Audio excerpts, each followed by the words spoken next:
5 വയസ്സുള്ള കുഞ്ഞിന് കൊടുക്കേണ്ട ട്രീറ്റ്മെൻ്റ് അല്ല 10 വയസ്സുള്ള കുഞ്ഞിന് കൊടുക്കേണ്ടത്.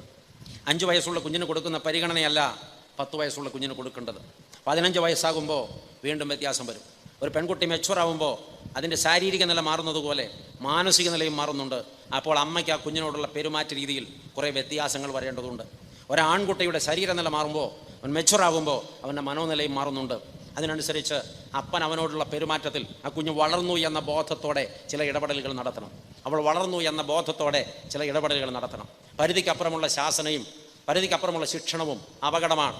ചിലർ മക്കളെ കൂട്ടിലിട്ട് വളർത്തും, ഇടത്തോട്ടും വലത്തോട്ടും തിരിയാൻ അനുവദിക്കുകയില്ല.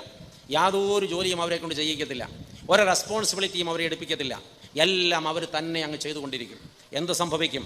നാളെ ജീവിതത്തിൽ ഒറ്റയ്ക്കൊരു റെസ്പോൺസിബിലിറ്റി എടുക്കേണ്ട സാഹചര്യം വന്നാൽ ഈ കുഞ്ഞുങ്ങൾ ബോധം കെട്ടു വീഴും. അവർ വളരുന്നതിനനുസരിച്ച് അവർ ചെയ്യേണ്ട കാര്യം അവരെ കൊണ്ട് കൃത്യമായി ചെയ്യിപ്പിച്ചിരിക്കണം.